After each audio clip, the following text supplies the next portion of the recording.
us here this evening. I'm gonna mute that off the screen for the first time. Two things to start off real quick. We're gonna change the order just really quickly here.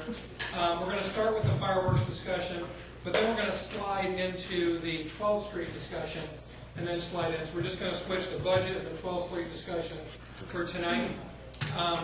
So starting off discussion this evening is George Taylor and Dave Bachman talking about the fireworks.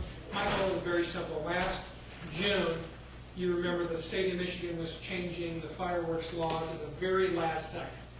And every community was scrambling, trying to figure out, what do we do, what do we do?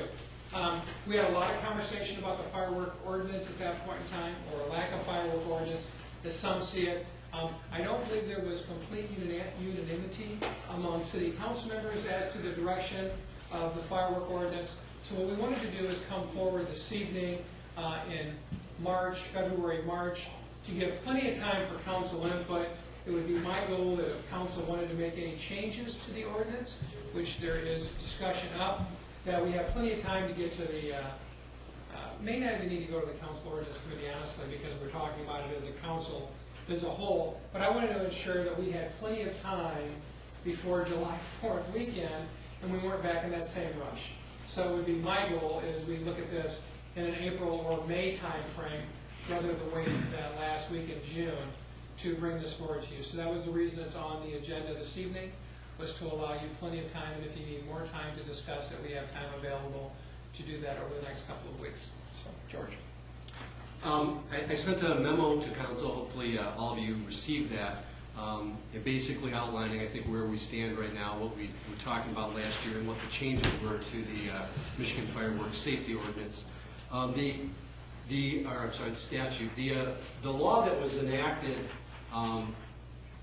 that was then changed right around the 1st of July, almost, I think it was, by the state. The major restriction on the city of Manistee was the provision that said that municipalities could not regulate the use, ignition, or discharge of consumer fireworks for the day before, day of, and day after a national holiday. The change that came about that we were scrambling with, deciding whether to enact an ordinance, was the change that said that for municipalities the size of Manistee, you could regulate during the hours of 1 a.m. to 8 a.m., including that 3-day window period surrounding a national holiday.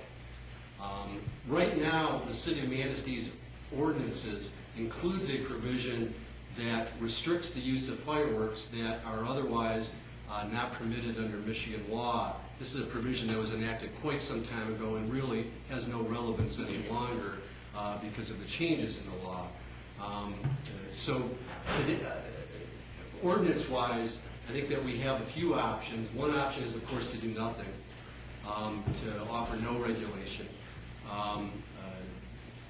A second option would be to regulate the use of fireworks between the hours of 1 a.m. and 8 a.m., including those 3-day window periods. So over the 4th of July holiday, this council could enact an ordinance that said we will not permit consumer fireworks during that window, that 1 a.m. to 8 a.m. window. You could also enact an ordinance that would regulate the use of consumer fireworks during days outside of those 3-day windows around national holidays. And that ordinance could regulate based on time, could regulate completely, saying that you're not going to permit consumer fireworks at all, except during those 3-day window periods that the state says we can't stop it. And so there's a number of options for council. We were just scrambling as the state was deciding to enact new legislation last year and never got to the point of any agreement on it. And like I said, I provide you with a memo outlining the law, and I'm certainly happy to answer any of the questions that you might have. Right now, the act prohibits fireworks from being ignited on public property, school property, church property, or property of another person, unless the owner gives permission. That's correct. That is part of the Michigan Fireworks Safety Act. So if an individual is down at the beach during the fireworks and they're lighting off bottle rockets, that's a state civil infraction that they can be ticketed for. If someone is lighting a bottle rocket off at their home, and this is my opinion, and the bottle rocket travels and lands on the roof of their neighbor, and they don't have authorization from that neighbor to be discharging fireworks on their property, that as well would be a violation of the statute. Now, proving who let off the firework may be a more difficult thing to ticket a person with a violation, but yes, those areas that you mentioned, Councilman Horkel, are currently prohibited under the Act. That just speaks to the public and municipal lands, right? It doesn't talk about private. It talks about church property, public property, and private property for which you do not have authorization to discharge or use fireworks upon. I guess, So- most of the complaints we get are people who are discharging off their own property. Right. Is that something that you can regulate, like say between 1 a.m. and 8 a.m.? It is. With that amendment that took place last year, close to the 4th of July, you are able to enact an ordinance that would regulate it during that time period. Mm-hmm. Anytime during the year? Anytime during the year, and then between 1 a.m. and 8 a.m. for the 3 days surrounding the national holiday. I guess I would like to see us look at regulating it by time. I'm not sure if you keep it consistent year-round, 1 a.m. to 8 a.m. or... Outside the 3-day window period, you can have a different time period. Right. I think it's simple to just do the 1 a.m. to 8 a.m. year-round and be done with it. Again, I don't like to restrict it to the day before, day after. That runs into too many problems when holidays fall on an odd day like a Tuesday, or people the weekend before or the weekend after want to enjoy that. Heaven forbid the Lions win the Super Bowl, they might want to shoot off some fireworks. Sorry, Lions fans, I was joking. But I just think that to restrict it just to those days, I just like to do a clean and simple 1 a.m. to 8 a.m. year-round, and then it's simpler, I think, for just makes it cleaner to enforce and look at. That's just my opinion. I'd like to see the time from midnight to 8 a.m. rather than 1. And we can do that outside of the 3 days, but because of the size of the city of Manistee and the county of Manistee, 1 a.m. to 8 a.m. is all we're able to regulate during that 3-day window period. I would support that time frame. I was just saying the one to make it easier, but it allows it during weeknights, and the majority of people either at school or working, so I would support outside that 3-day window, making it a little bit wider window. A little bit wider, a little bit narrower. 8, or like midnight till 8 a.m. or even later. 8 earlier? No, 8 You a.m. mean like 11? 8, yeah, 11 a.m. 11 I vote 11 for. to 8? Something like you did. Yeah. Because people got to get up and work. That's a nuisance for that stuff to be going off, especially some of the big stuff that's Even going at on. midnight. Especially in school. Yeah.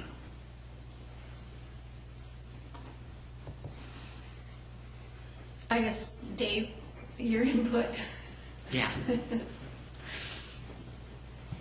a perfect world, for law enforcement, we wouldn't have any fireworks at all, except the 3 days before and after the holidays. We would restrict it from 1 a.m. to 8 a.m.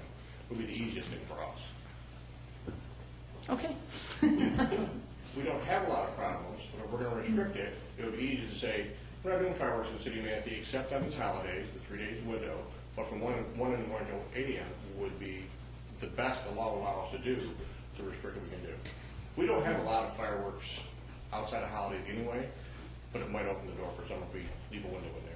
And I guess just to clarify what fireworks that we're talking about, because we can only If it leaves the ground, it goes boom. Yeah, novelties are not subject to regulation. Novelties are party poppers, sparklers. Yeah, if it leaves the ground, it goes boom.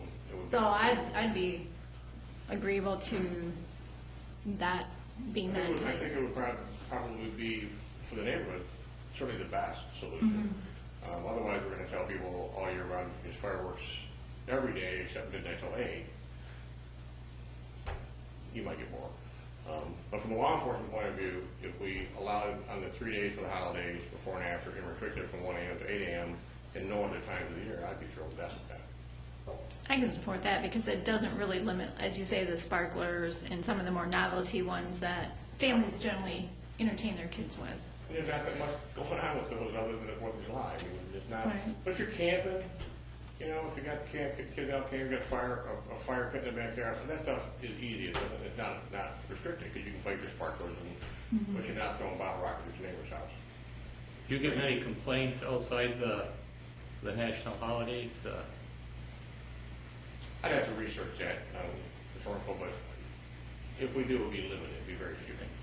Just talking about the national holiday, just from our summer months, let's just talk about the summer months.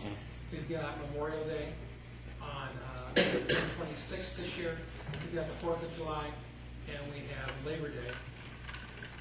I should just The next big one will be September 1st. Outside of that, those are the 3 national holidays that we have during the prime summer months. that you can run fireworks from 8 a.m. till 1 a.m. if we set this law. You could run them from 8 a.m. till 1 a.m. Right. any of those 3 days Any of those. on your own private property. Or Any of those 9 days. I like that proposal. But it would limit it, anything outside of those 9 days during the summer months. Again, I want to talk about summer months. I mean, you got Martin Luther King Day, you got other. Well, my struggle with that is, again, when the 4th of July falls on a Wednesday, and, you know, somebody wants to light up fireworks on that Friday or Saturday before, that's violating, it could be a $500 fine. I mean, I think we're chasing people away for things like that. I struggle with only having it around the three holidays. It just seems like that's too restrictive, and we're over-regulating that. That's just my opinion. In other words, you want to open it up for every day throughout the year? I don't have an issue with that, no. I mean, if my niece gets married and I want to shoot off a bottle rocket on August 31st, you know, I'd like to be able to think that that's okay, or if, you Wait, know. September, it would be okay, because August 31st is the day Hold on. before. All right. My point is, you know, there's, you know, again, there's a lot of things that people want to celebrate that may, Weddings. yeah, I mean, But there are a lot of people that are I get a lot of calls on. I got a lot of calls on it, like you know, shooting them 24 hours a day practically. You know, but the concern I have is, and we're not going to stop that. It's not. We're not going to stop. We're going to identify that it's a problem and it's maybe a violation of an ordinance or a law. But I don't think there's any law that's going to eliminate those calls that still come in. well, you're not going to eliminate speeding either. You know, Yeah, right. But if we listen to Chief Bachman, I mean, the prime issue we have is 4th of July. Yeah. I think as residents of the community, we all know that, it's 4th of July. Is there an opportunity to look at this from, is there a consensus among council we could look at something like outside of those 3 holidays, limiting it from 11 p.m. to 8 a.m. as you were talking about, Mayor Kenny, I believe? Outside of that, that's just an option going back. But It's not as I much restrictive. prefer Chief Bachman's recommendation. I understand. Now, I have a question for the city attorney.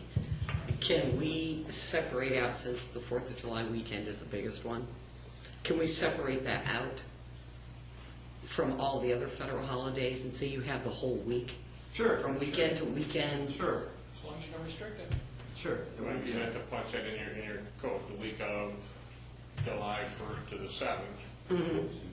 There's no restriction except 1 a.m. to 8 a.m. I like that a little better because that around that holiday is just. I think That seems to be the one that everybody wants But to. outside of that, the first 2 weeks of July. I mean, I even want to go out and set off So fireworks. it'd be That's something not like the good. Saturday, the Friday before to the Sunday after the 4th Friday of before July. the 4th of July and the Sunday after, yeah, that we could draft it. Or I'm for that. Because I think that's our biggest. And then leave Memorial Day But I'm still and challenged Labor about the Day, celebration. and then the Somebody rest might are wanna just no. Enjoy Yeah.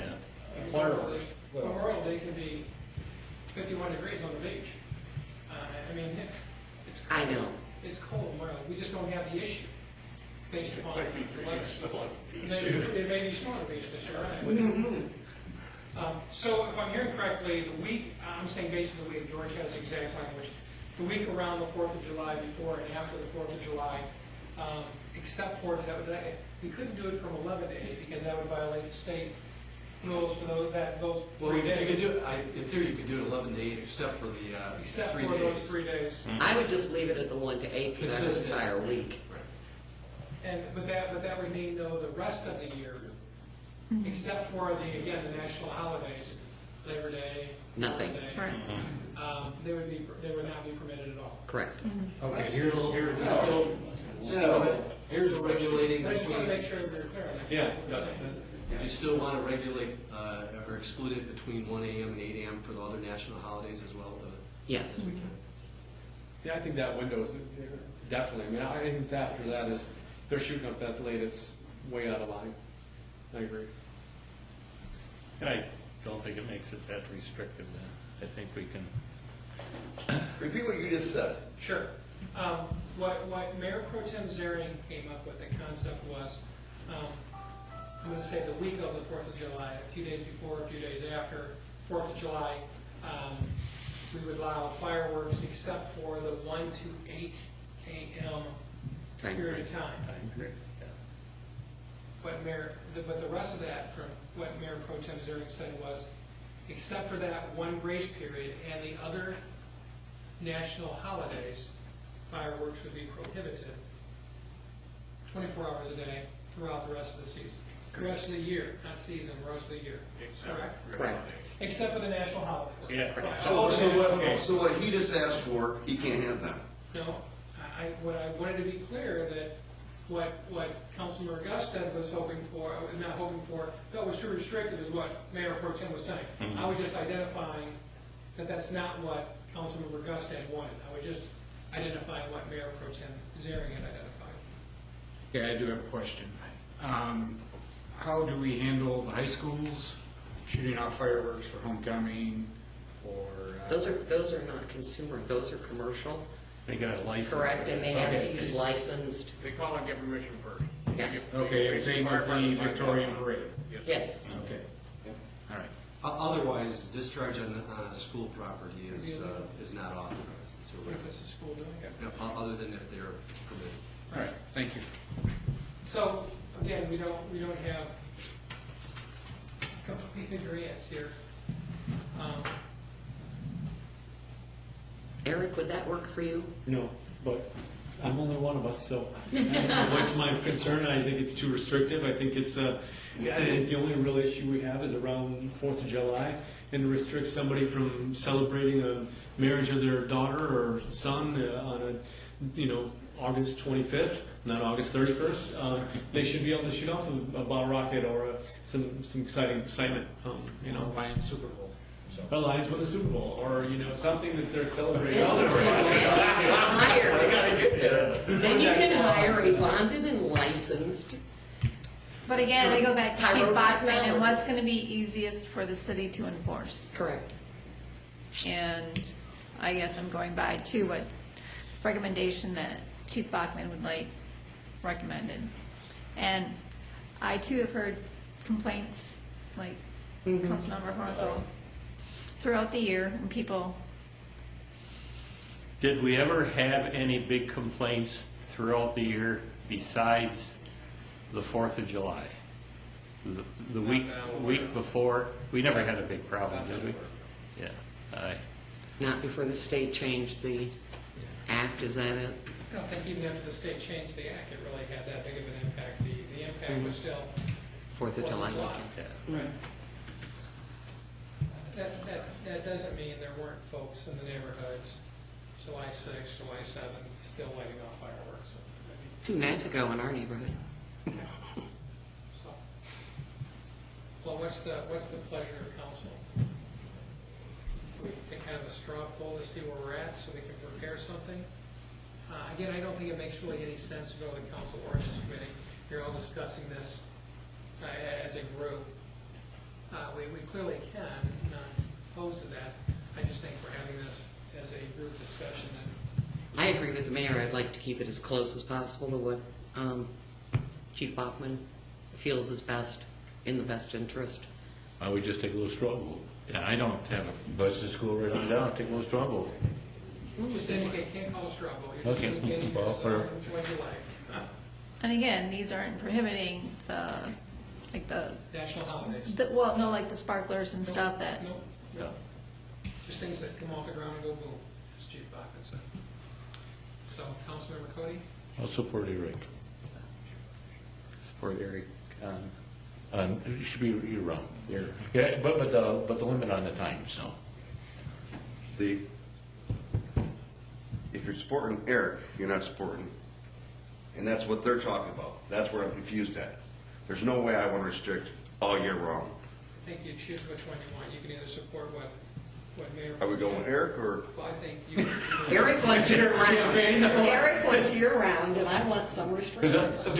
The point being, what, the firecrackers are gonna be mostly consumed right around the 4th of July. If we have that weekend there, and if they get discharged for the rest of the year, this is gonna be a major problem no matter what. And I don't think there will be that much law enforcement for that. 4th of July is by far the biggest time. and that's what And we're if you're gonna doing. get people there are gonna be shooting them way into the night anyways, and that's where all the problems are gonna be. The rest of the year is gonna be minor. Who goes outside in the wintertime, Christmas time, and starts shooting up bombs? 2 nights ago, they were at my neighborhood. Well, he can light his own tree, he'll light up in that neighbor's We'll go house. with the 3 holidays around. Yeah. Councilmember Harpo? I support Eric's, I just think it's just too restrictive, I think. CouncilorGisby? I don't believe in Big Brother, so I'm over. Councilmember Whitlock? I support Eric. Eric, you support Eric? Eric's Law. It's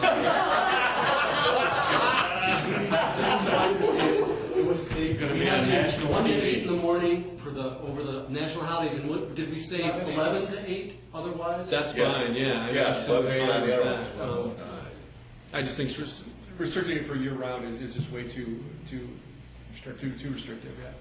Okay, I'll start calling you guys then when they start blowing them off in my neighborhood at 2 a.m. Okay, so I think we have, Your front I think, long council meeting tonight, I think we have direction as to which direction we'll prepare that ordinance. And again, the goal for me was not really which direction you're going into. I just wanted to make sure we had plenty of time, because we want to make sure that we're also going to be putting that information out, whether it be Facebook, whether it be other postings, so folks have plenty of time to know what the laws are. Right.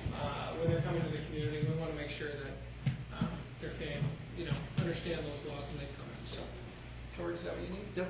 All right. It's going to be Eric's Law on national TV. Any more conversation on that? It's got 9 and 10 here. Okay.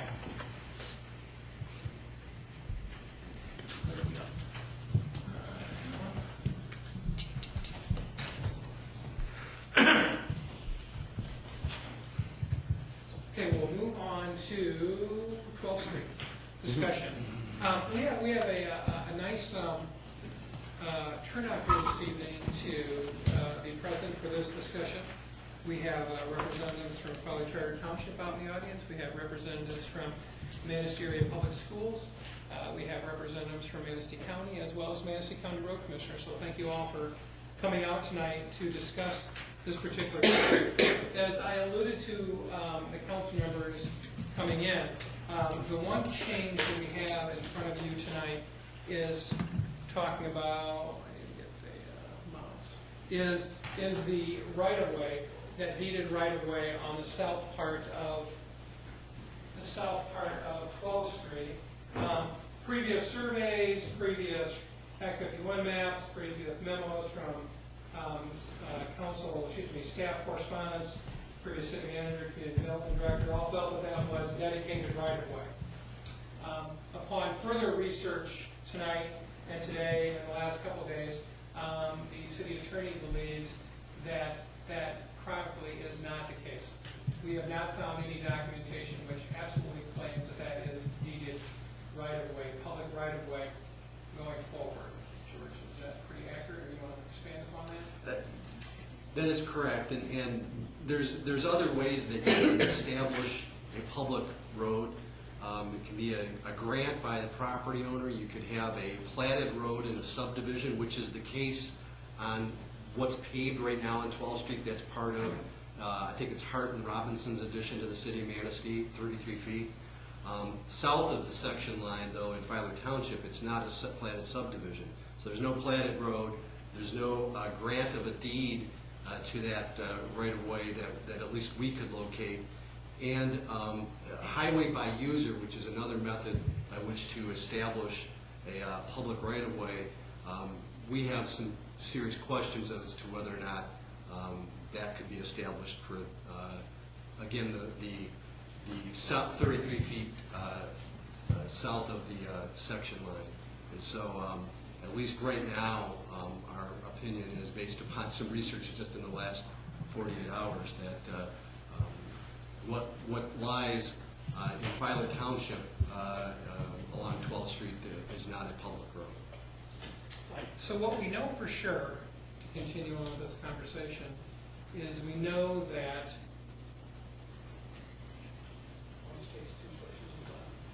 in looking at the road condition, we know we still have issues that we've got to deal with.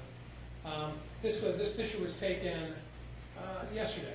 I took this yesterday, roughly the noonish time frame. You know, the temperature had warmed up to we were mid-40s or something of that nature. Probably looked identical today as it did yesterday. I took the picture, I was on Oak Street. So the car was on Oak Street looking across the road there. You can see the deterioration occurring of that.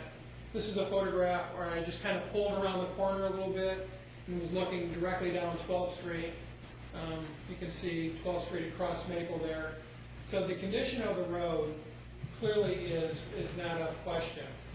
We have major issues that we're going to be facing regarding maintenance of that particular road and such. So there it is, in a nutshell, the condition of the road.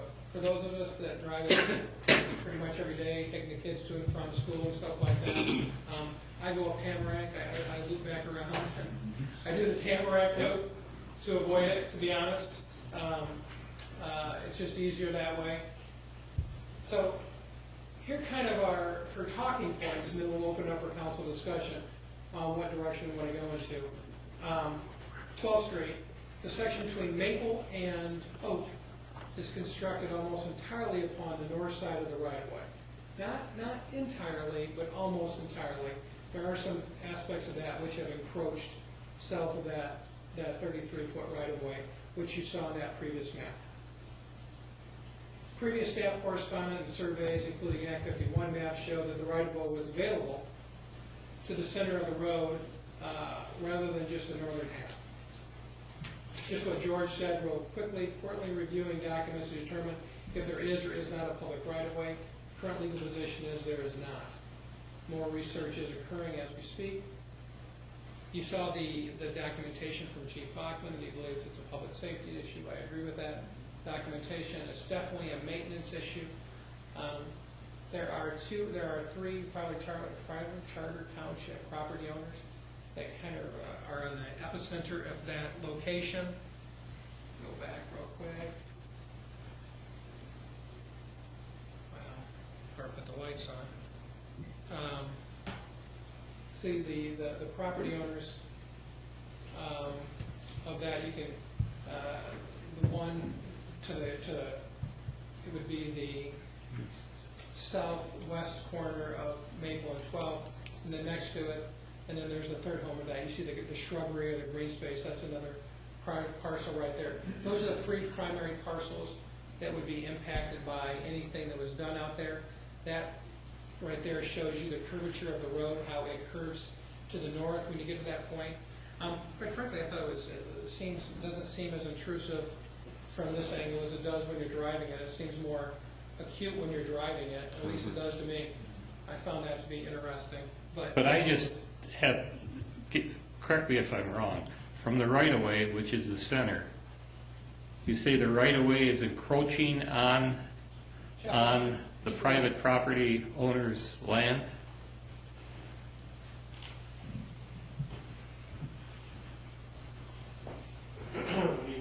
map, the center line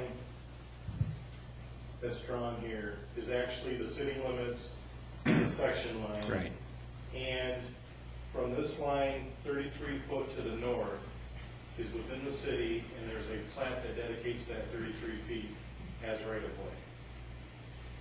From this line, shown 33 feet to the south, would be theoretically where the right-of-way would be and where the property surveys for those properties indicated, but there has been no formal conveyance of right-of-way. So that property south of the center line is actually encroaching on private property, part of it. Part of the roadway is outside of the right-of-way. Okay. Part of the road, the constructed road, is south of the city limits and outside of the right-of-way that the city has. There's also a city water main that runs along here. There's a 12-inch water main that runs south of that line as well. That 12-inch water main was put in just before the road was constructed, or was it always there? That I don't know. Okay.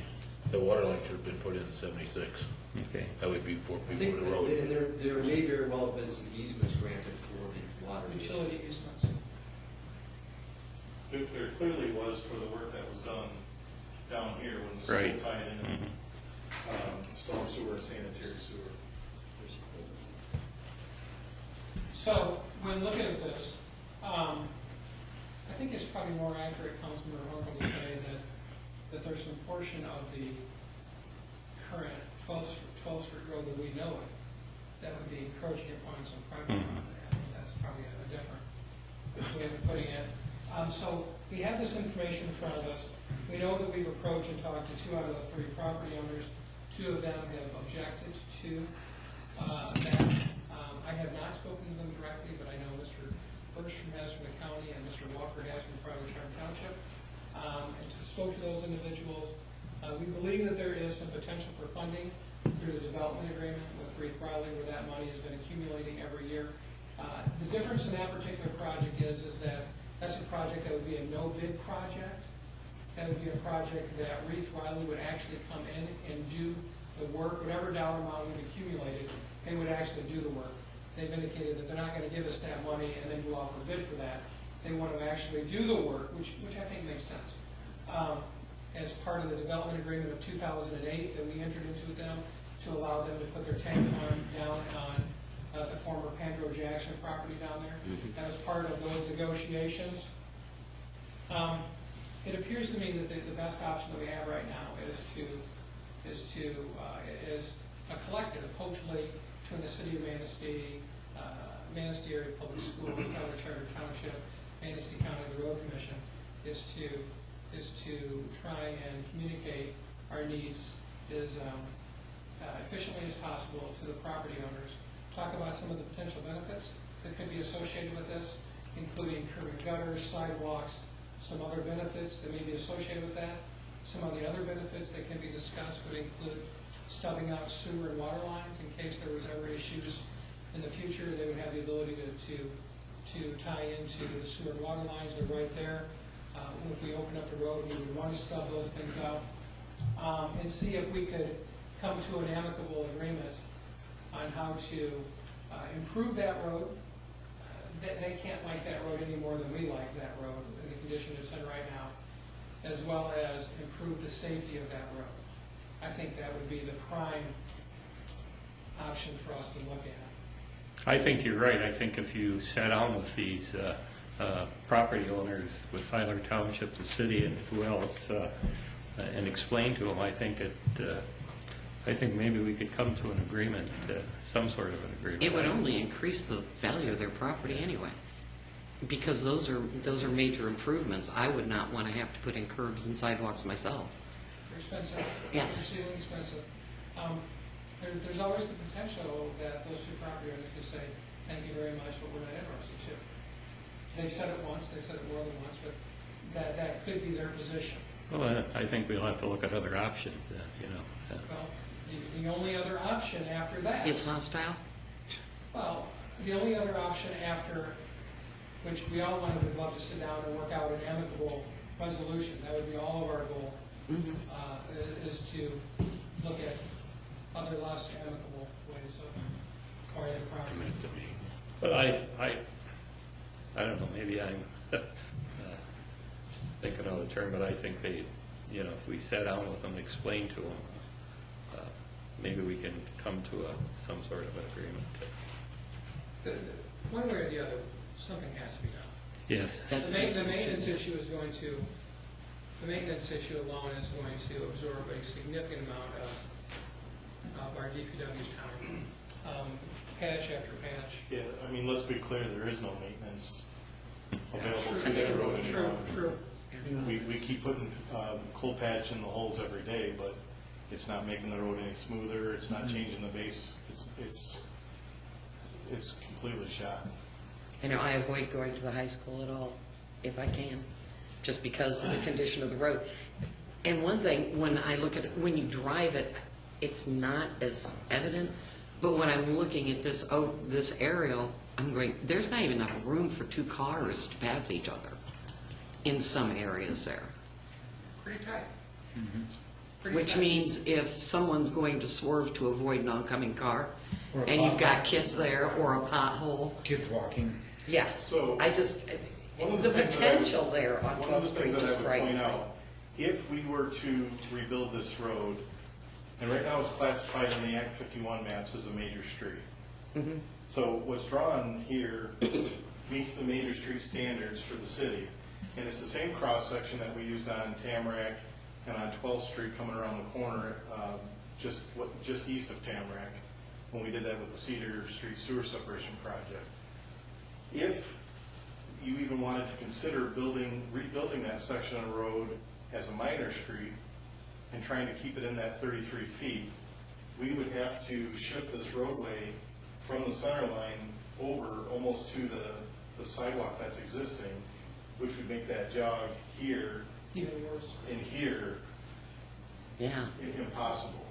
Right now, the radius of that roadway beyond this line here, which is the right-of-way of Maple Street, encroaches. I mean, there's a big section that already encroaches onto that private property. Plus, if there's you, a right-of-way on Maple Street, Yes. on the one southeast corner property or southwest corner property? The county has right-of-way down to the center line, and then the city has right-of-way north of the center line. Okay. Incidentally, the city limits in the jurisdictional boundary between the city and the township follows the center of 12th Street to the east of here, all the way up to Princeton Road until it hits Golden Acre subdivision. Question, how do we ever get curb and gutter east of Maple Street? Those East of- are platted subdivisions, I believe, on both sides of 12th Street. That's still, that's Fowler Township though, right? But the township has a 33-foot platted road, and then the city has a 33-foot platted road in the other direction, so you've got 66 feet of platted roads from two subdivisions. so if we move that road to the north, we could put curb and gutter on the north side, but nothing on the, Realistically, the only way that you could rebuild this roadway is to make it one way going to the west. yeah, Because you could no longer align with that intersection. okay. And that'll put more traffic on another road. It would force everybody to exit out Tamarack to 8th Street. Did we ever do a traffic count on 12th between Maple and the high school, or? Not that I recall, Councilman Buckley, we could. How many accidents have we had in that area? How many traffic lights? Accidents. I have not researched that, the presentation. I'm aware only of one serious one where one student was hit, in a corner open as well. About 3 years ago or so. 2 or 3. There's Not too long. accidents at 12th and Maple routinely for lack of better words, probably 5 or 6 years. And is that unusual for the traffic compared to other locations within the city? I'd have to get the answer. I can get you the number of accidents at those intersections and how they compare to other intersections without disclosing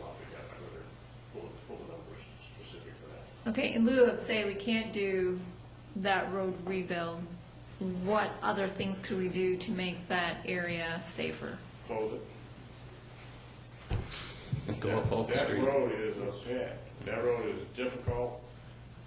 Bring the other picture up. Any given day, you've got 50 to 100 kids walking down that stretch of road. You got traffic, you got drivers who are distracted by potholes and other obstructions. You got the jogging the road, not to mention the trucks they have in their car. You can't get the sidewalk, so The kids are walking on the this street. configuration is walking, and now they're trying to walk close to the center of the road. They can't walk in that mud puddle. It's just by pure luck that people drive slow enough we don't hit more people. No, there's sidewalk on the other side, correct? There is sidewalk, but it's not used or available because of the conditions right now. I mean, it's just, Well, that can be set through that lot. can change, And Jeff's done a nice job opening up the roadway and the driveway, the sidewalk on the other end. But kids and pedestrians and people who walk their dogs always walk on that road. It's just the nature of that stretch. If it was fixed and you had curbs and sidewalk, they would walk on the sidewalk and you would limit a ton of potential accidents. There's not a lot of vehicle-to-vehicle accidents through there, but there are at the intersection at 12th and Maple compared to other intersections where they're not stopping. I guess what I'd like to see, and I can't speak for the rest of the council, is get a meeting together with Filer, school, the city, the property owners, and see if we can come to some sort of a solution on 12th. Because it's not going to go away. I like the idea of you. I'm sorry, Pardon? go ahead. No, I'm just going back to his comment that the accidents because people aren't stopping.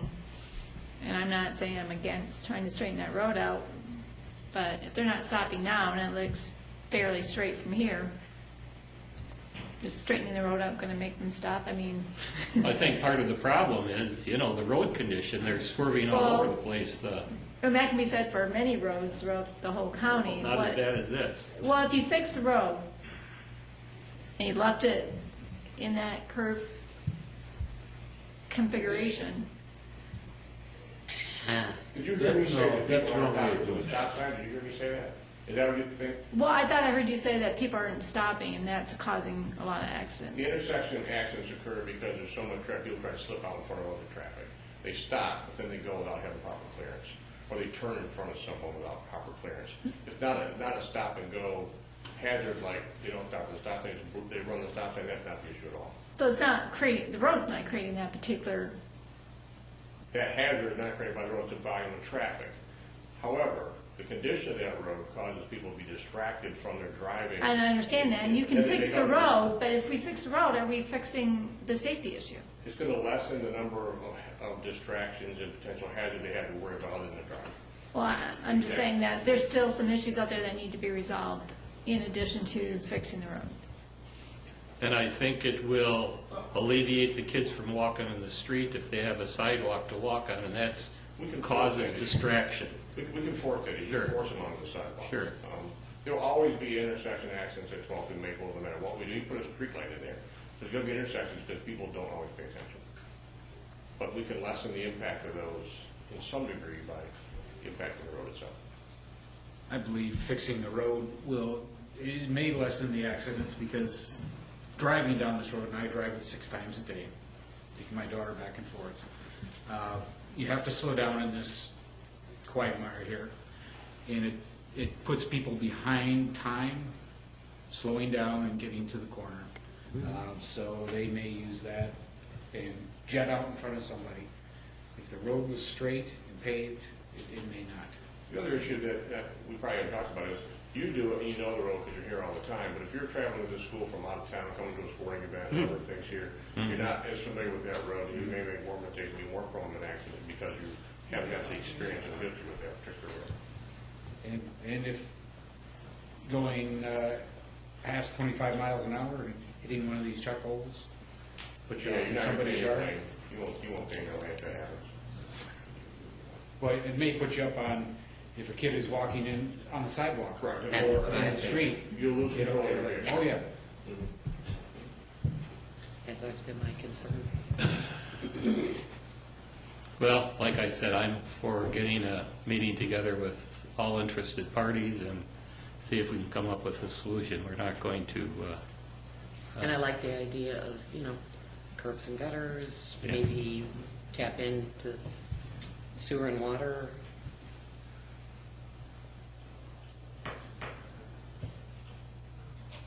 It has to be done. The question is how and in what format. And the point of tonight was to really, this has been a problem for 12 years. High school's been open, I think, for 12 years, I believe, 02. Trying to do something. Something of that nature. 02, I believe the high school was open. I don't remember exactly. But we've known about this. We've known about this issue for a long time. And it has to be brought to a head, and something really has to be done. That's something you solve the problem. So, They want to clean. I would also like to see one council member sitting on the committee just to, who would you like that to be? get Somebody's got a child in high school. No. I will volunteer if nobody else does. I'll support Mr. Ornkel to that. Yeah. He's a good man for that. Yeah. I mean, I think it's just one of those things we'd have to be very appreciative of the situation and respectful of all the parties involved and try to manage this with, the best interest and safety of the children, the people driving that, and, try to find the solution that best works for, all the parties. Jeff, when you're talking about funding and rebuilding that road, are there mandates? I mean, because that road obviously isn't in compliance with any type of standard roads. I mean, if we rebuild it as it is, are there issues with rebuilding it as is? Or is that going to affect our ability to do that? You mean rebuilding as it currently sits? With that curve in it and that, Yeah, sure, there's engineering standards that wouldn't allow you to do that necessarily. You have to get into the geometry of the roadways, you have to get into the tangent points and so forth, and so it makes it very difficult. But I would also point out that there's quite a bit, oh, that's right. There's quite a bit of this road that's outside of the right of way. Everything gray here that you see is outside of that right of way. right? You rebuild this, you can't go back there unless you acquire that right of way. Right. And so, when this section was built, it was kind of fudged in here, because to make it work and make it halfway align with that intersection. And that's why, when you look at it from down here, and you're looking back to the east, it seems like it doesn't line up that bad. But if you come up on the hill on 12th Street and you're driving west, you see it comes way out. The other point that I would like to make is, this cross-section also, what we're proposing is keep the existing sidewalk on the north side. What would be ideal is to put sidewalk on the south side, and what we've shown here is bring it up tight to the roadway so it impacts the lawn area the least amount. But this also provides enough pavement width that you would have striped bike lanes or non-motorized lanes. So even if the kids did walk in the street, at least there's a striped zone there that gives them a little more protection. Flexibility, I'd like to have at councils. I really don't want to go and have 15 people storming into someone's house and talking about a plan. I think that's a smaller group that needs to talk. But I think there still can be some conversations about this particular project and opportunities. And I would see that as the opportunity for Councilmember Hornblower or Councilmember Whittle, if you'd like to also go to be part of those conversations as a greater scale, but not as the conversation with the individual property owners. So then I will, and again, we have representatives from every jurisdiction here this evening. We'll try and get that scheduled, and Jeff and I, with the city engineer, we'll sit down and we'll talk through the various options and come up with hopefully the game plan to have a conversation. And I really like the way Councilmember Gustin put it, really, find a solution that meets the best That's right. for all the property owners and everyone in the community, as well as the kids and everyone in that particular area, and see if we can find that win-win solution. Anything else? Okay, thank you for allowing us to have that conversation. Thank you again for everyone for coming tonight. Next item on the agenda is the budget.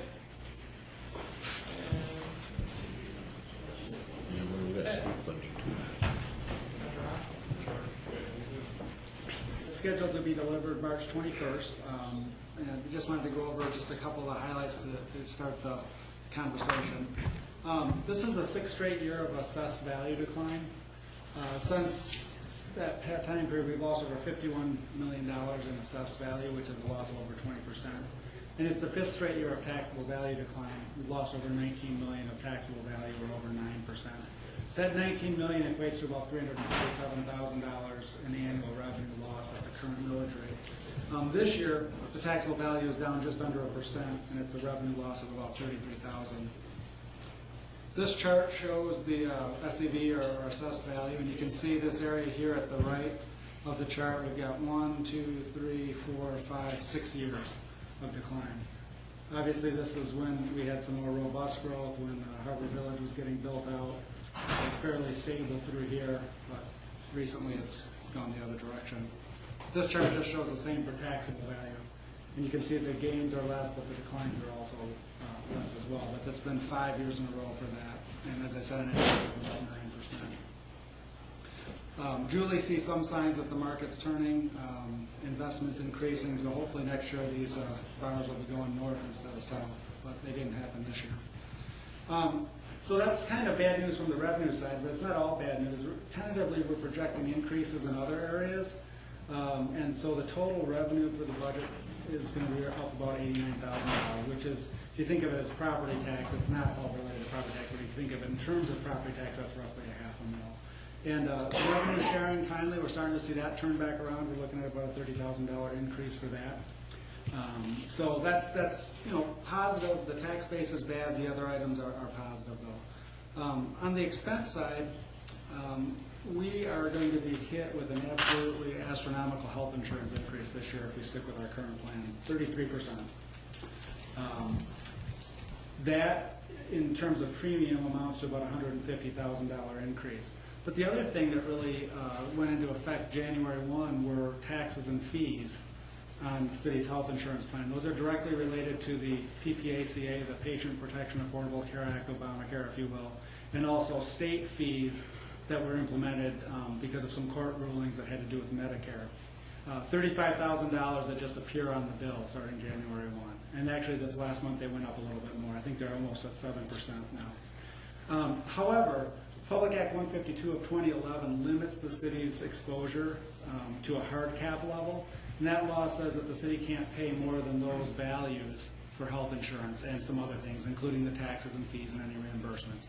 We by law can't pay more than that. So what that means is that if we were to stick with this plan, those increases would basically, most of them would get passed through to the employees. And that's probably going to be pretty unaffordable for them.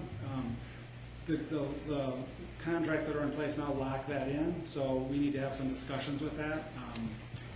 We'll be discussing that with unions and non-unions, and we need to, once again, probably the 5th or 6th time in my tenure here, we've looked at changing plans, maybe even the 7th time. So that's just kind of, and we're working on that as we speak. But we do have one contract open, obviously the non-union, but we have 2 contracts that are, or 3 contracts that are in place. Doesn't mean that they're not going to want to discuss it when they see what the increases are going to be, because again, we're limited by that. Some other expenses that are rising, obviously wages are going up a little bit because of contracts. Pension costs in some cases are going up. Medical supplies, Dave and Deputy Chief Darling really honed in on what the medical supplies are for doing the transport, and so we're seeing an increase there now that they've gotten some experience under their belt. Purchasing of the ambulance requires an increase in the motor pool contribution. So those are areas that are driving some of the expenses. However, we did not replace John Rose's position as the Community Development Director, so there's some savings there.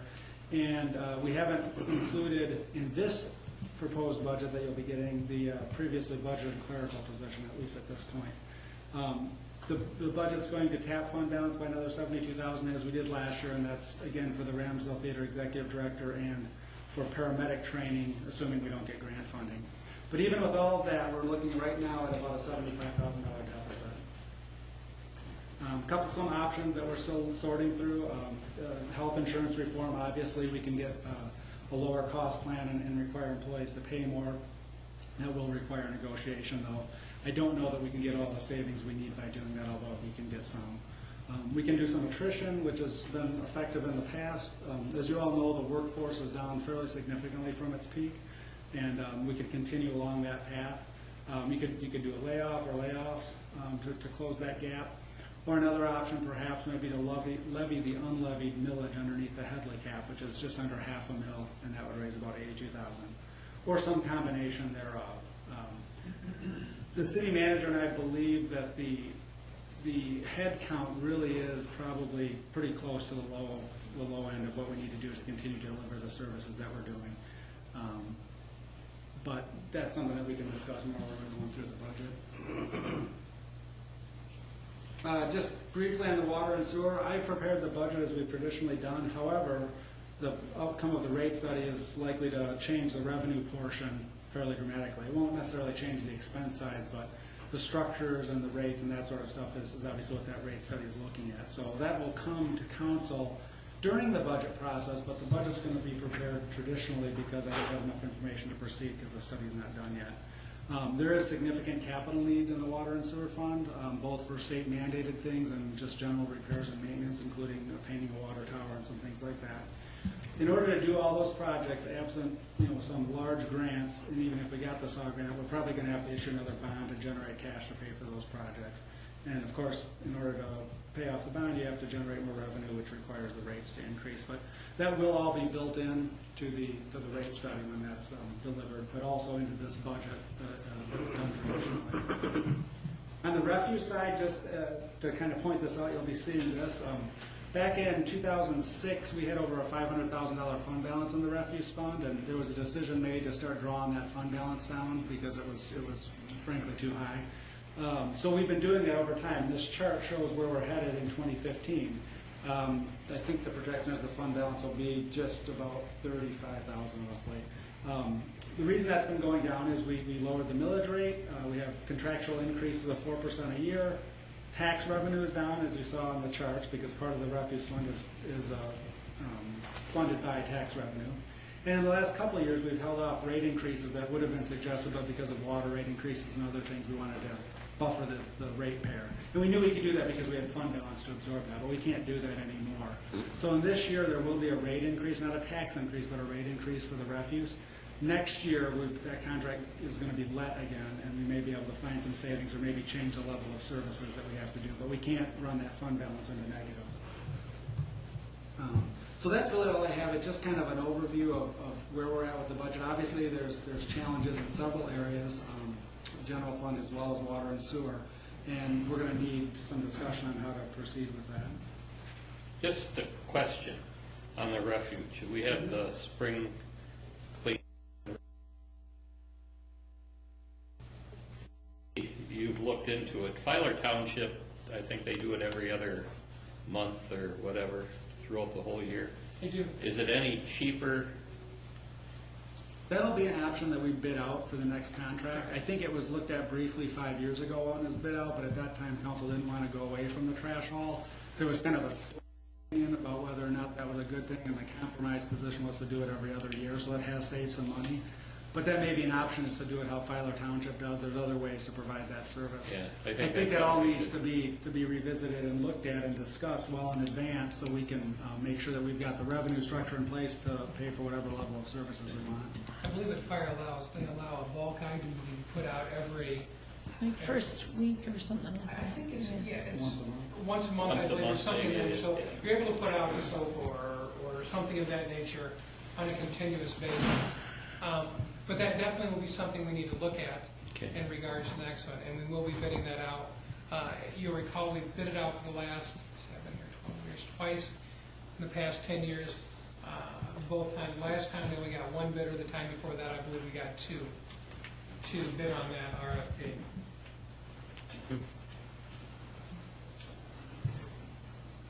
throwing this out here. How much It was, may be better for us to negotiate an extended contract with the existing, just throwing it out for conversation.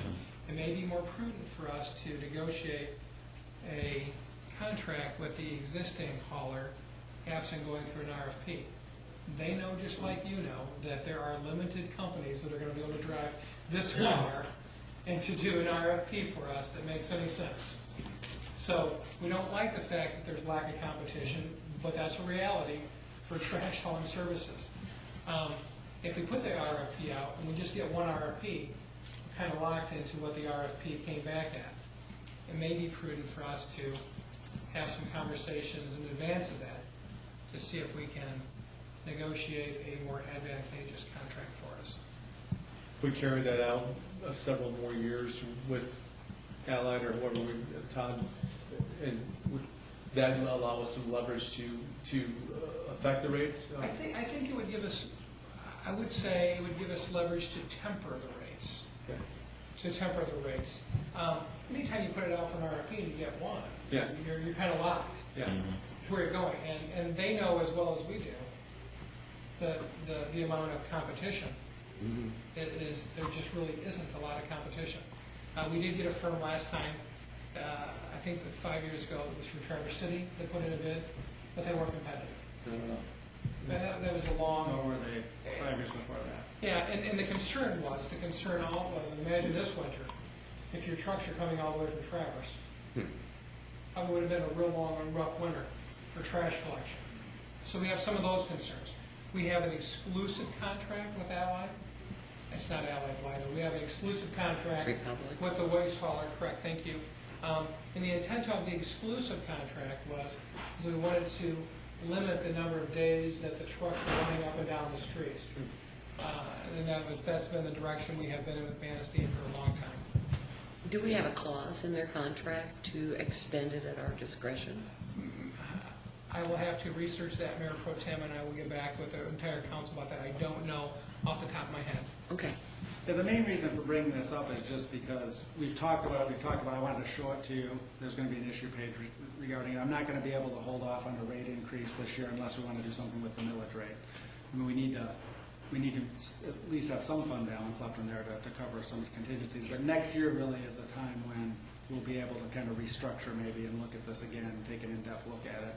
There was a long discussion last time about whether refuse is a service or whether it's a tax, or should it be publicly funded or should it be paid for by the ratepayer, and we kind of stuck with the status quo after doing a whole lot of analysis. So I'd like to kind of try to get some consensus up front rather than go through those. And we spent hours and hours and hours before trying to figure out what to do with refuse, and kind of ended up right at where we started. So if there's a consensus when we go through this process to do that, it'd be good to know that up front, so we're not trying to get real creative for something that's not going to have support.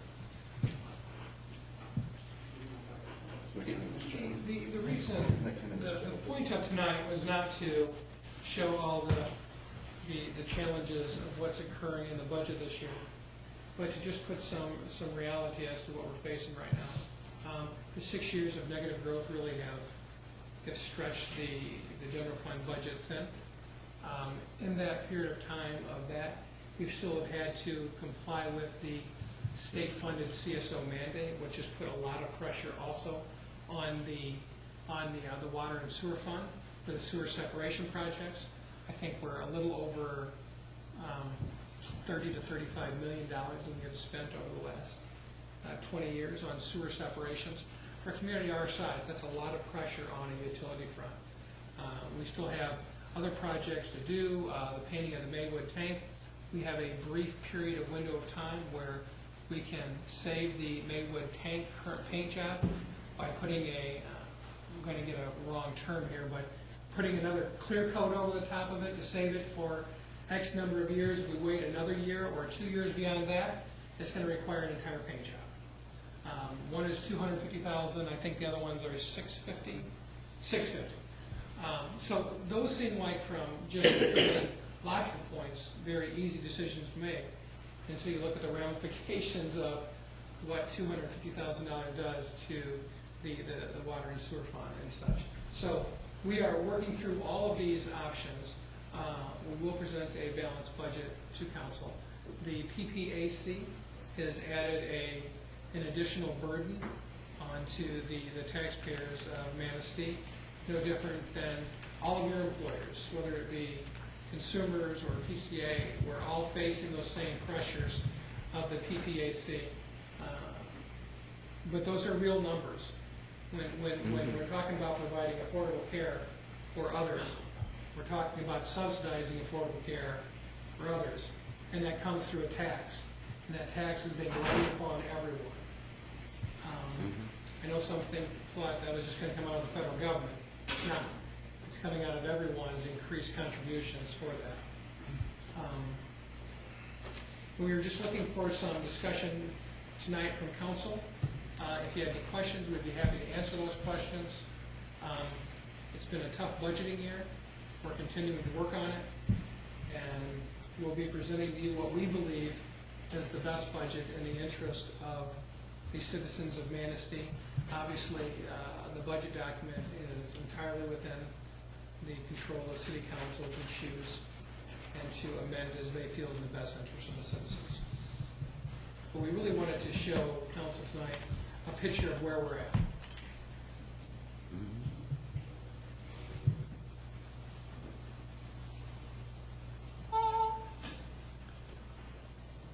Okay.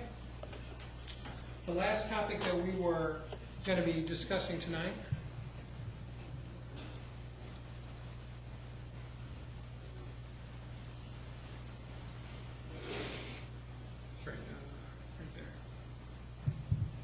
is following up on the budgeting. We had committed to council that we were going to, once that gets the PowerPoint going, there we go. We had committed to council that we were going to come back to you and talk about street funding for the subsequent year. December 10th of 2013, you were all recall that long PowerPoint, 108 slides or something of nature. Actually had a break right in the middle of it, so there are many slides. If any of you would like a copy of that ever, we have that still, that document. We presented that to council, looking at discussing the updated street asset management plan, design options, funding options. We then followed up on March 4th of 2014, it was just a week ago, where council adopted the strategic plan. Included in the strategic plan was strategy 2.1.3, develop a plan that will increase revenue, addressing necessary upgrades to both local major streets. The plan will look at options for increasing revenue, potentially identify which streets need to be upgraded, and which will include both staff, council, and resident input. I know Councilmember Honko has spoke to me on multiple occasions about the need to ensure that we have resident input on this particular project, and we're very conscious and cognizant of that issue. Tonight's discussion is really a follow-up on the strategic plan and keeping that ball rolling. I wanted to just go over quickly a couple of slides, just reminder slides. This is our major street network of 18.4 miles dispersed throughout the city. Then we have our local street network of 29.4 miles, again dispersed throughout the city. We talked about this the other day at the last meeting, or excuse me, December. What is the estimated treatment cost? Everything from reconstruction to crack sealing, and that just gives you, again, an idea of if we can treat roads up front rather than having to rebuild them, such as 12th Street between Oak and Maple, our costs go down dramatically, and we don't have to spend as much. Budget constraints are still the same. We know that it's challenging. The costs are still high.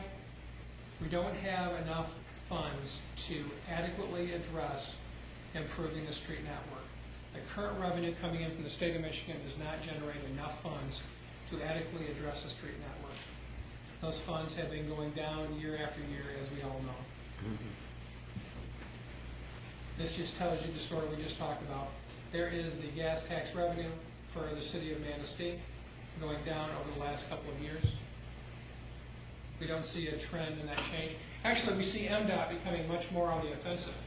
If you were looking today on the 9 and 10 news, MDOT is actually coming out with a campaign talking about the fact that if we don't address the street networks across the state of Michigan now, and if we allow them to continue to slide both roads and bridges, that we're going to lose the ability to keep them in any form of decent shape. So that's really just a small, we're just a small microcosm of what's occurring at INDOT. Just one question. Do we fix the potholes on US 31 within the city limits? Or Yes. That's part of our contract Okay. for highway maintenance with the state, Okay. and then the state reimburses for that. Okay. They're all doing it today. Budget constraints, we saw this last time, where we're at. Sorry about that slide, which is all jumbled up there. We are going to see in 2015, 2016, an additional $140,000 roll off of debt in the major street fund, which could be used towards major street improvements. So that'll be rolling off not next year, not this fiscal year, but next year, which is just right around the corner. Again, local streets, budget constraints. You can see where we're at.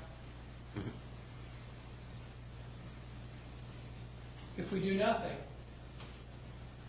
we know that the quality of the streets is going to continue to decline based upon our PASER data rating. And this information came off of the information we put in the system. And we know that the streets are going to continue to decline. You can see the percentage of good, fair, and bad, and you can see how that escalates to the bad over the next 10 years. I think what the point of this one is, if you do nothing, even if we don't have the funding to do it, this is what's going to occur. This again was just talking about a lot of folks, and I hear it all the time, that we haven't done any investments in our streets over the past 10 years. We've just let them all fall apart. No investment has been made in our streets. And I honestly think nothing could be further from the truth. I think we have made prudent, sound decisions.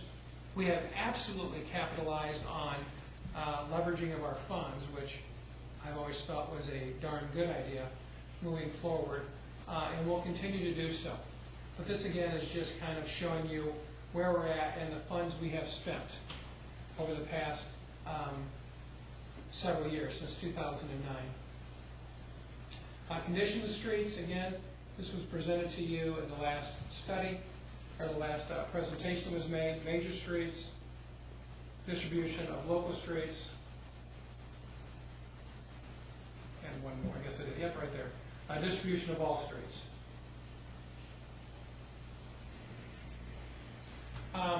We asked our benchmark communities how were they funding street plans. We thought that would be really important to identify if there was any ideas out there that we were unaware of or weren't taking advantage of.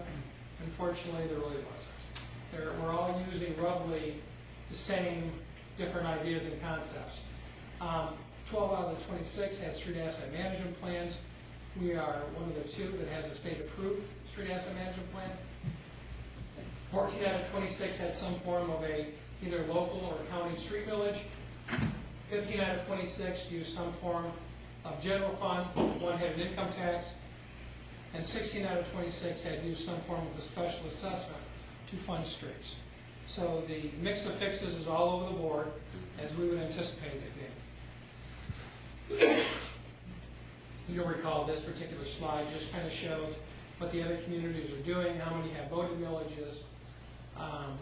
General fund contributions, you'll see Ludington up there. In that one box, you'll see that they have used general fund contributions out of the city of Ludington towards their streets. Boyd has also, but the vast majority said no for that. Those are the other communities, kind of rounding it out. Muskegon, $550,000 annually towards that. DeWitt, $125,000. The rest really weren't using any of those general fund to subsidize their streets.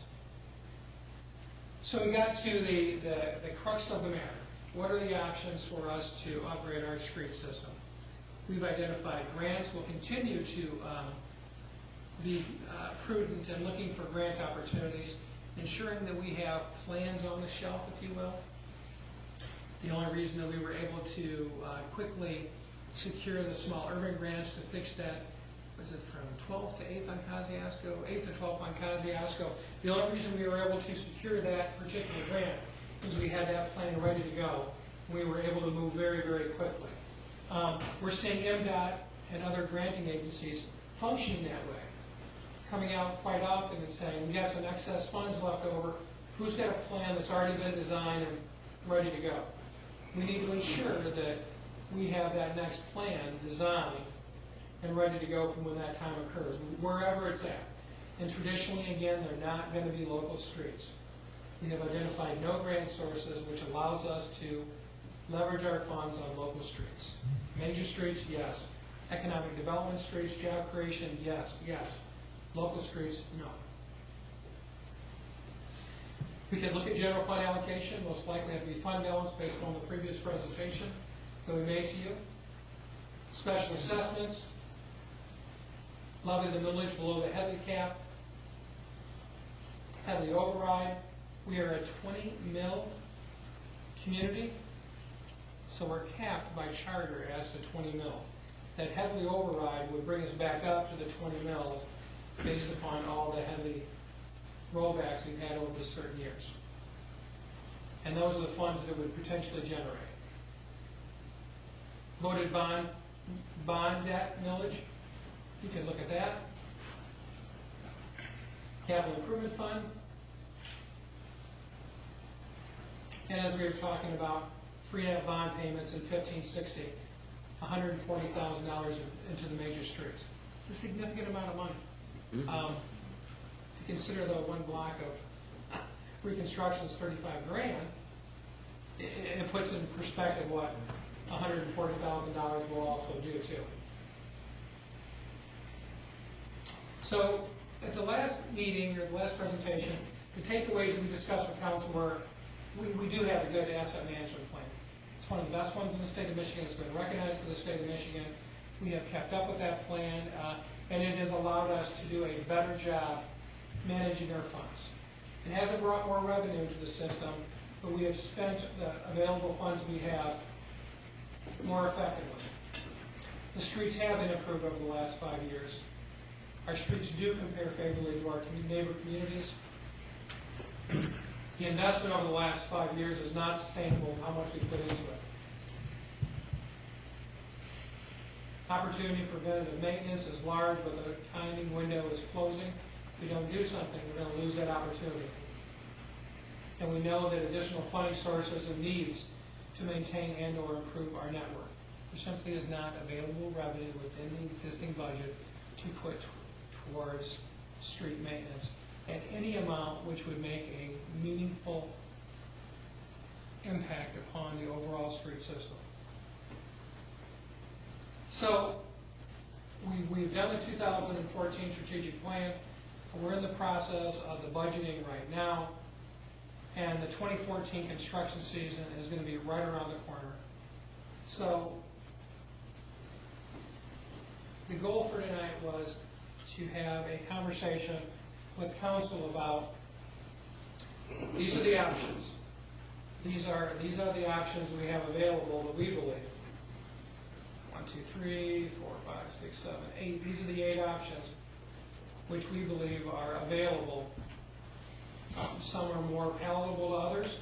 The grants is given. The grants are a given. We are going to go for the grants when we have that opportunity. The other ones aren't given. And we're really looking for direction from council as to where they want us to go on this topic. For example, if you say, let's look, when we say Headley override, what we're really talking about is a vote of the public. Headley override would require a vote of the public. If we were going to do a vote of the public and ask them to give us somewhere between 1 and 2.2388 mils, somewhere between that range, I believe it would take at least six months to put together the information, how that money is going to be spent, identify the potentially the streets are going to be spent, hold the public meetings, hold multiple public meetings with the community, offer opportunities for the community to come and be part of that process, and then to put out that information. Now, I'm not saying put it out to sell that information, just ensure that there is accurate information available to the public so they can make an informed and educated decision if that's the direction they want to go. But it takes time to put together that project. We could not put together that project in a matter of a month or two. It takes time to do so, and most likely your best opportunity to do that would be in the November 2014 ballot. I believe that's a primary this year, or Yes. primary this year, which means it should be a pretty darn good turnout of residents, and that might provide an opportunity to be a really good indicator as to how the citizens feel about that. Well, if you're gonna go to the vote of the people for every override, why wouldn't one also think about the oil money and putting it to the people to put a certain amount of money of that out there for a little bit? I don't know how much, and I don't know if that's a good idea, but if you're gonna go to the vote of the public, you gotta think about that. But if you're gonna use the oil money, then we're gonna lose in the capital. I understand that, but that's something that you're gonna have to weigh. If you're gonna go for the vote of the people, you might gotta look at both sides of the coin. That's all I'm saying.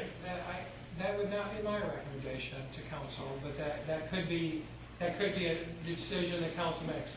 I see that oil and gas money as a perpetual fund for our future generations.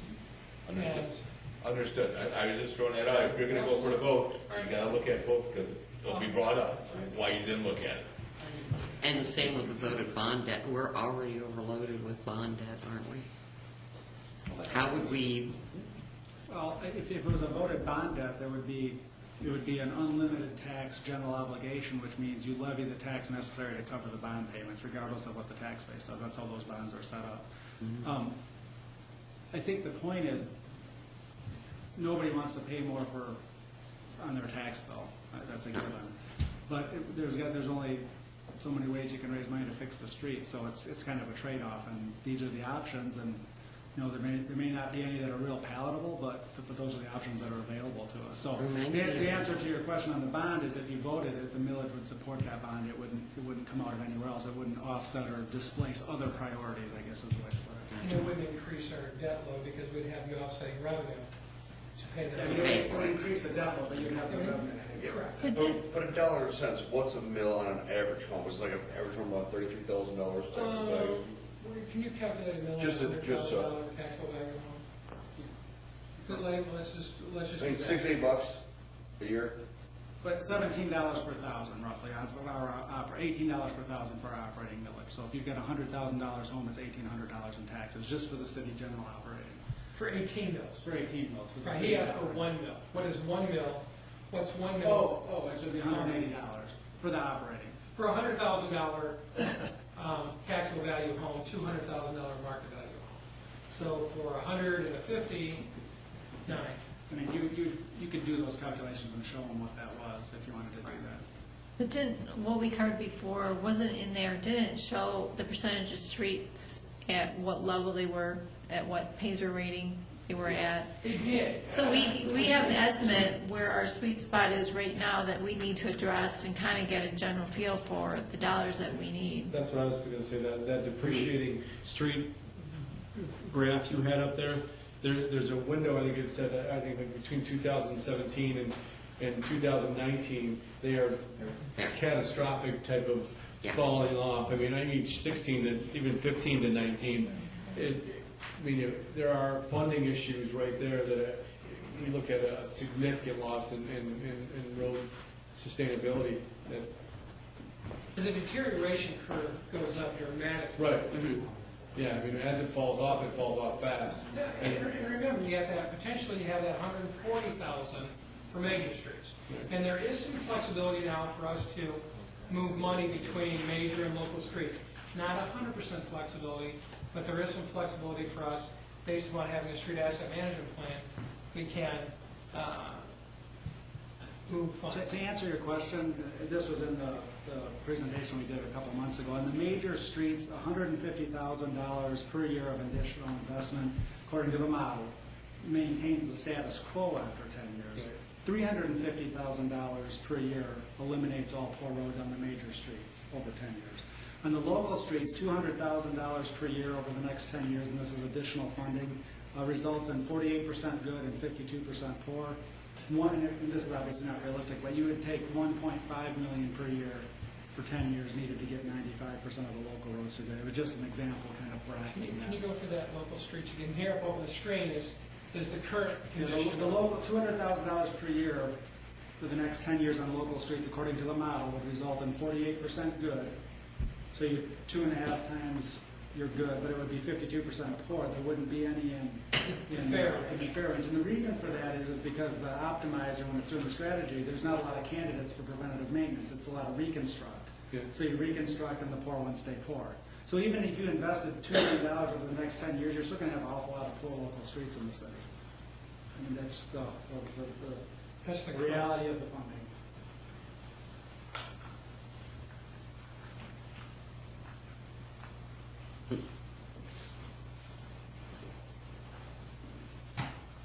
And after this winter, I could really have accelerated.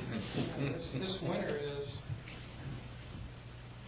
well, this winter is going to cause melee on all the streets, inside the city limits, outside the city limits, everywhere. I just don't. The federal highways. I just don't see how we're going to get ahead or even start addressing these without a millage. I really don't. And if we need 6 months to prepare, are you looking for council? I'm looking for council direction. And I am. And maybe it would be better to have it on an agenda where you actually vote on it. Say, this is the direction we're directing staff to move into. We're following up on where we've been at. We wanted to do it with as much advanced time. We could still have the time to. And again, I'm very sincere about this. I don't see this as a sales job. I really don't. I think this is providing accurate information to the residents and letting them make an informed and educated decision about, here's the street networks, if you do it, if we don't do it, here's what's going to occur, if you do it, here's what we can do with the road systems. If we do a Headley override, that would be dedicated to street. Strictly. Yeah, I mean, Correct. Yes. So there would be, so we could actually go to people and say, you know, property owners and say, no, we're not going to spend it on, you know, the Ramsdale, we're not going to spend it on this. It goes strictly, Well, I think if it wasn't dedicated this to override streets, I goes think it'd be strictly DOA. to streets. And we'd be noosed. Yeah, Well, I think, but I think it'd be done on arrival. If you ask them for flexibility to, we'll try and spend it on the streets, but, you know, we need to slip it over here, I've been here 12 and a half years and I can't see that playing well with our citizens. Right, we have to be concrete. Yeah. Well, and we may need to also, honestly need to say, here's our recommendation on the streets that are going to be fixed.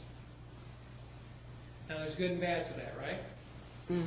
There's good and bad on that. Because everybody thinks we the can streets identify. first. We can identify the streets which we believe.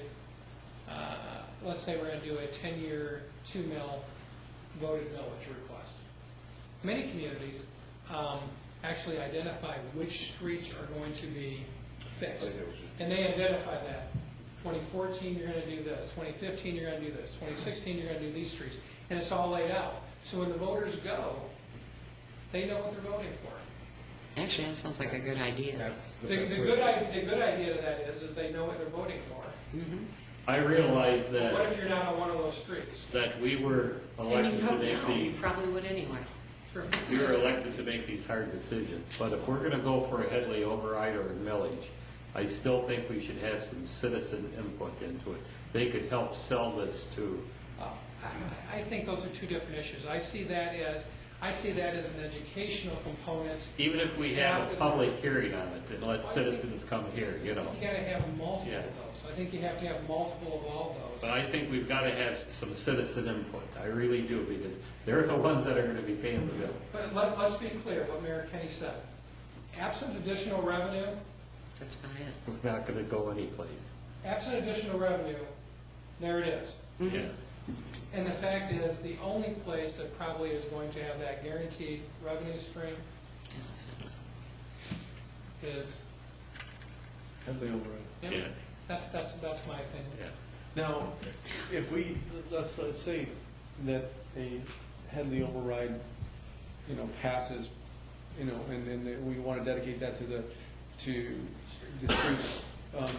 What if where grants came in, or things that would help fund or offset some of those? Is that a 10-year, 2 mills, all streets? And then any addition on top of that would just be additional streets we take care of? It depends. If you do a Headley override, it takes it back up to 20, council can levy any millage up to that thing. So if grants came in, you could choose to levy less millage. So, for instance, if you got the equivalent of a 1 mil grant one year, you could levy less millage in that particular. It doesn't require you to levy that millage. Obviously, if you told the public you were going to do that. So you could have some flexibility that way. If you do a bond, though, if you do a bond based on, you do a $10 million bond over 20 years based on this Headley override, you got to be careful because you got to levy enough to pay those bond payments. In the case of a Headley override, where you generate approximately, it's probably 415 now because the taxable value has gone down, you could do enough projects with that money each year that you wouldn't have to issue a bond. You would just do them year after year after year, potentially. But it may be beneficial to package them up in some kind of a bond. You'd have to look at it. But 425 will do a fair amount of construction. Right, because according to that study that you guys just talked about, there, 350 would improve, and if we did 550, it would have been local. 350 eliminates toll roads on major streets. It On doesn't major do- streets. That was just for Just major major streets. streets. But- 425 will not fix all the roads in the No, city. Not no. even close. But there was also a thing there that was, what was it, to maintain the major streets. Maintain the major streets at status quo is $150,000 per year. So you could possibly balance that, use the other 300,000 on the local street until you start getting that up to, A lot of different ways to. skin there are so that. many different ways to work it that, You could take that a millage, whether it's Headley override or bond loaded millage.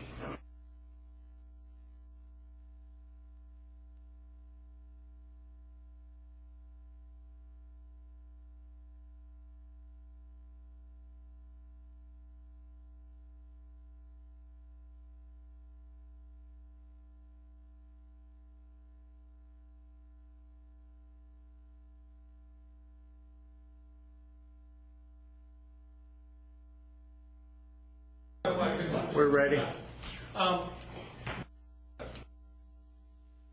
Could also include that additional 140,000 as part of that project too.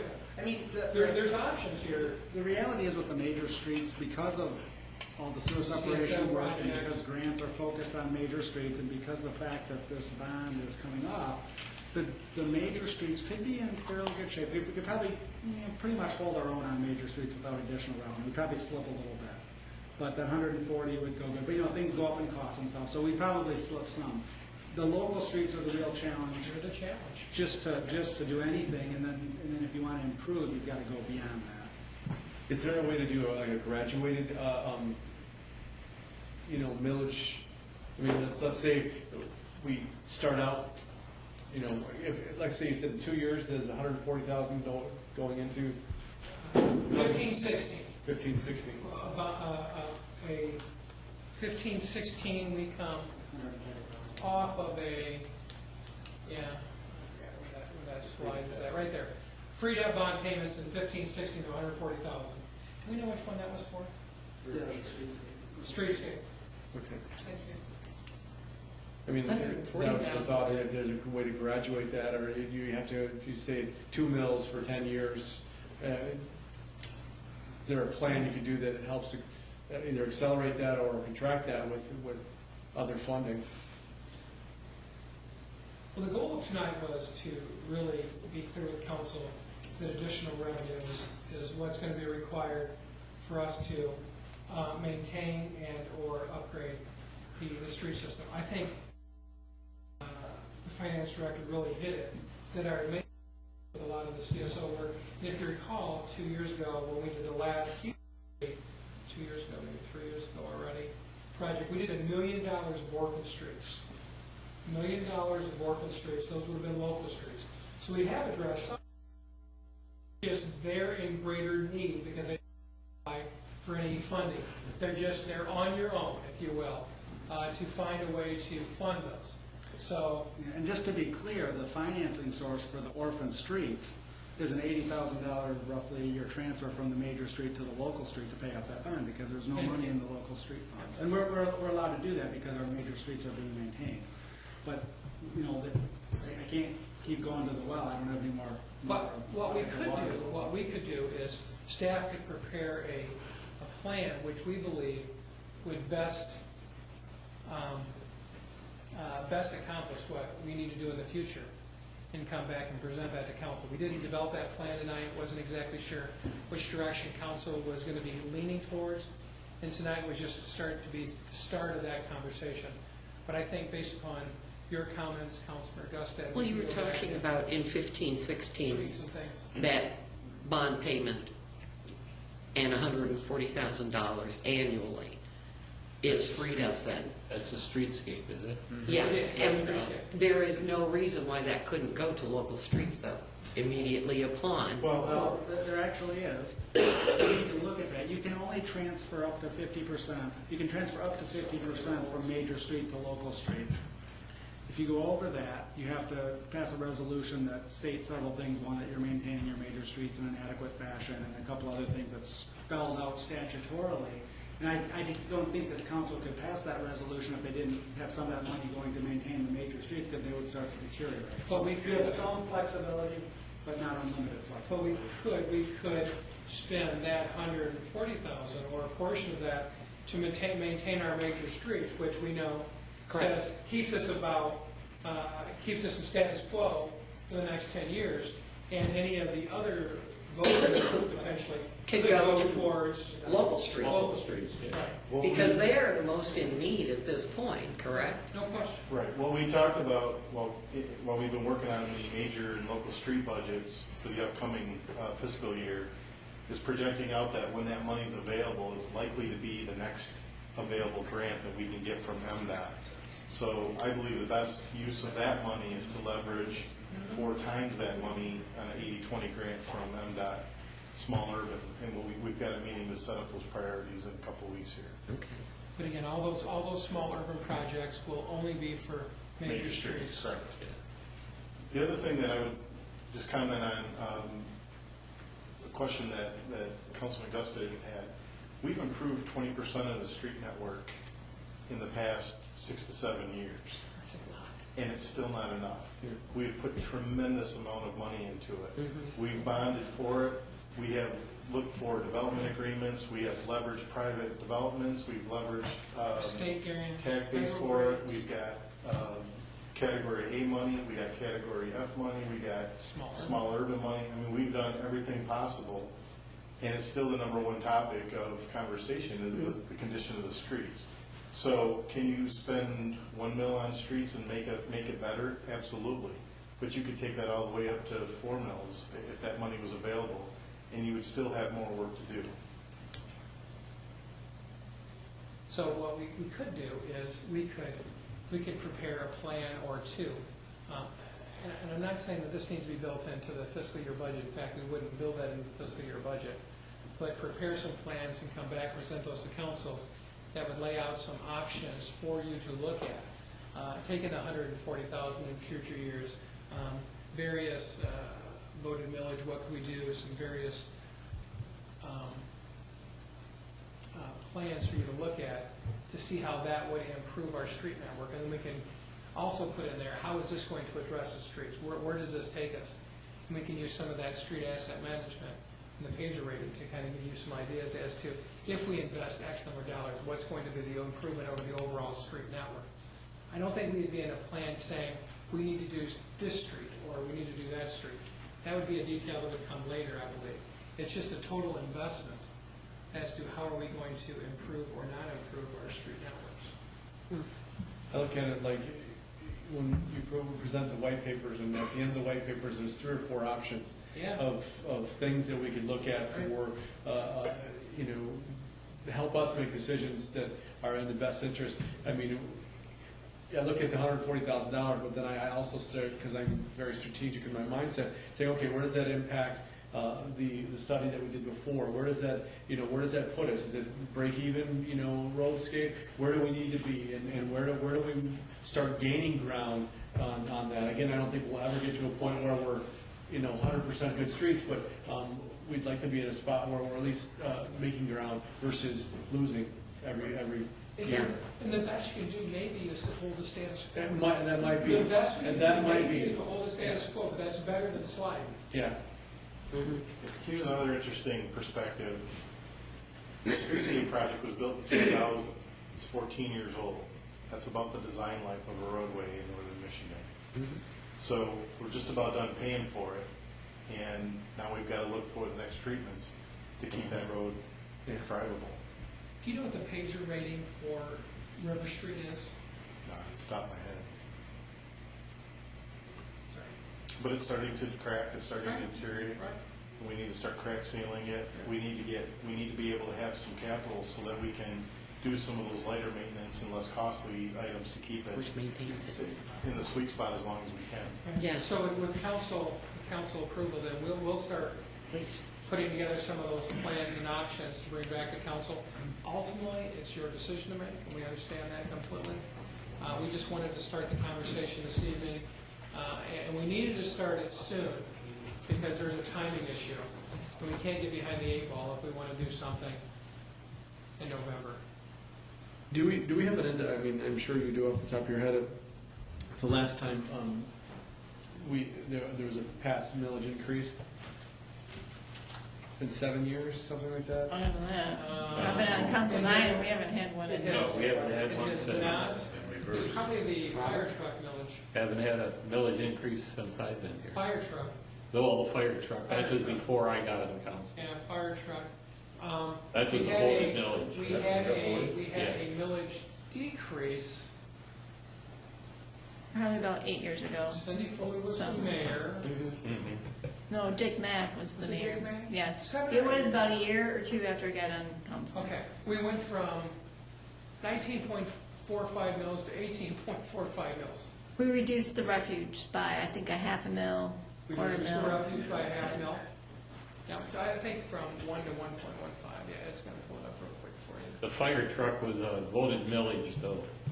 That was in 96. Is that a 15-year mill? I think so, but we paid it off early. Paid it off early, there you go. That the aerial truck? Yes. Well, so an increase actually we haven't seen since '98, right? Yeah.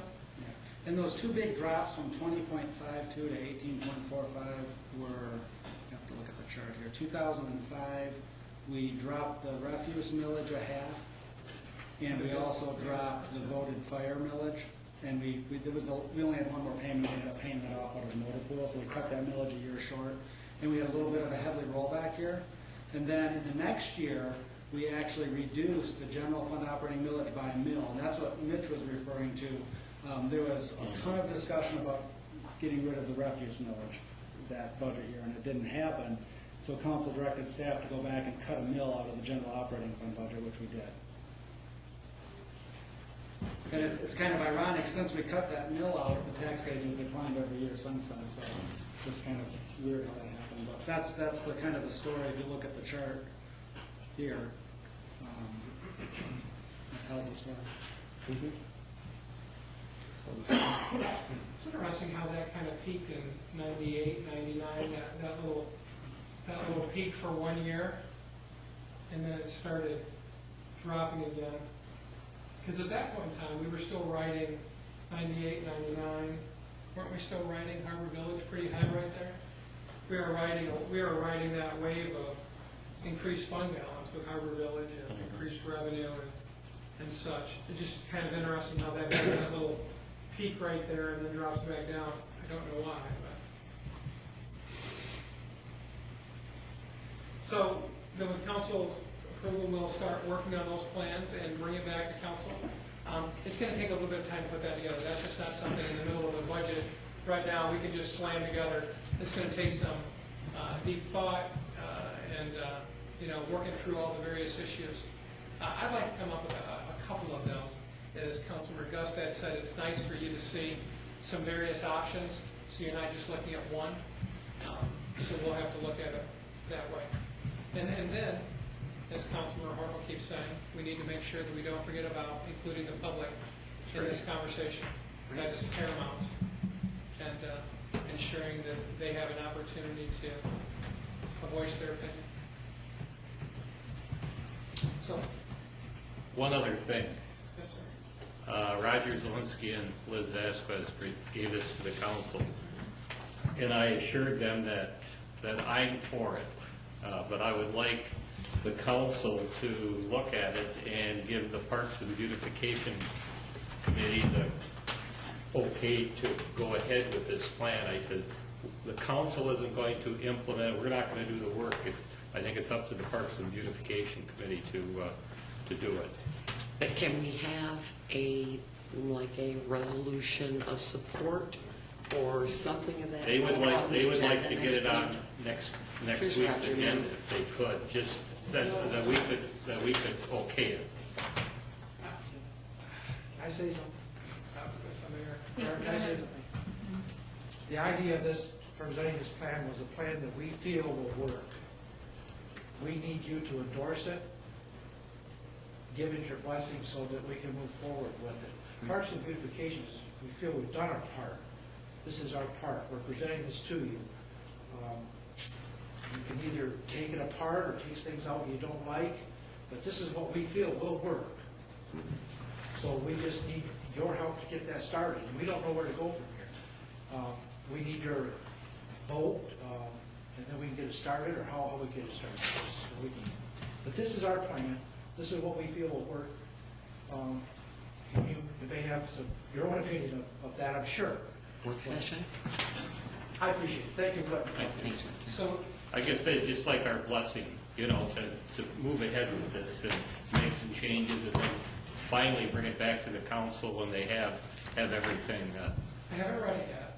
I haven't either. I haven't read the document yet. Yeah. And Roger told me, and I know he's done a tremendous amount of research and done a great job researching the data. The next meeting is next Monday. That would be March, April. 17th.